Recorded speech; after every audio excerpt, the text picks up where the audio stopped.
मोठी होतात. काही माणसांना समाज मोठा करतो तर काही माणसांमुळे समाज मोठा होतो.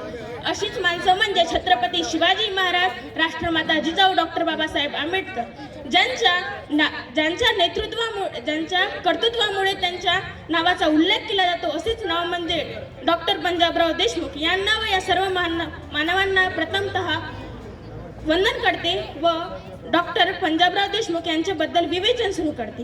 आजच्या कार्यक्रमाचे अध्यक्ष तथा उपस्थित असलेले सर्व गुरुजन वर्ग व माझ्या मित्रमैत्रिणी सर्वांना माझा नमस्कार. मी श्रेया बाळू खेडकर, इयत्ता 9वी ची विद्यार्थिनी. आज तुम्हाला डॉक्टर भाऊसाहेब देशमुख यांच्याबद्दल माहिती सांगणार आहे. डॉक्टर पंजाबराव उपाख्य भाऊसाहेब देशमुख हे असे थोर व्यक्तिमत्व जे स्वतःसाठी नाही तर इतरांसाठी जगले. असा या महान व्यक्तिमत्वांचा जन्म 27 डिसेंबर 1898 रोजी अमरावती जिल्ह्यातील पापड या गावी झाला. शेतकरी कुटुंबात जन्मास आलेल्या डॉक्टर पंजाबरावांच्या आईचे नाव राधाबाई व बाबांचे नाव शामराव बापू होते. त्यांचे प्राथमिक शिक्षण पापड गावी येथे व माध्यमिक शिक्षण कारंजा येथे त्यांचे मॅट्रिकचे शिक्षण त्यांनी अमरावती येथे पूर्ण केले.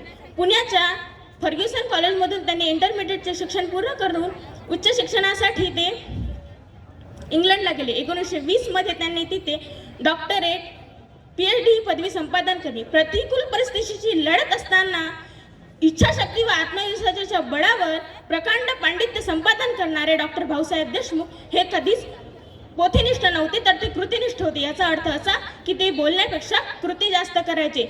बहुजनांचे दुःख दूर करणारे डॉक्टर भाऊसाहेब देशमुख डॉक्टर व अन्याय दूर करण्यासाठी झगडणारे ते बॅरिस्टर होते. डॉक्टर भाऊसाहेब देशमुख यांनी व यांच्या शेतकरी संघांनी मिळून प्रांतामध्ये अनुकूल प्रचाराचे रान उठवले. एकेका दिवशी 5-5 ठिकाणी भाषणे करून एकेका कार्यकर्त्यांनी 50-50 सभा घेऊन सारा प्रांत ताणून टाकला. डॉक्टर पंजाबराव देशमुख यांनी स्वतःच्या हृदयस्पर्शी भाषणातून मध्य प्रांत वराडच्या कायद्याचे सभागृह हलवून सोडले.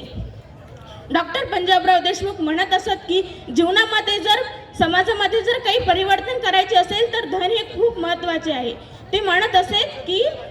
ते नेहमी म्हणत असत की धन आणि धनवान हेच आपले खरे शत्रू आहेत. त्यांनी जर जीवनामध्ये पैसाच कमावला असता तर ते फावड्याने ओढता येईल एवढी संपत्ती प्राप्त केली असती. त्यांनी कोट्याधीश राहिले असते. परंतु त्यांनी असे केले नाही, कारण ते स्वतःसाठी नाही तर इतरांसाठी जगणारे होते. त्यांनी सामाजिक क्षेत्रातच नाही तर राजकीय कारणात सुद्धा खूप मोठाचे योगदान दिले. ते लोकसभेवर 3 वेळा खासदार म्हणून निवडून गेले. ते घटना समितीचे सदस्य सुद्धा होते.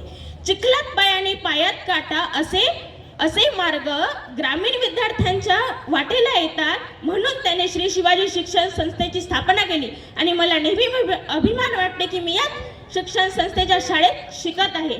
त्यांनी गरीब विद्यार्थ्यांसाठी श्रद्धानंद छत्रालय सुरू केले. अशा या लोकप्रिय नेत्याचे निधन 10 एप्रिल 1965 रोजी झाले. धन्यवाद. जय हिंद, जय भारत.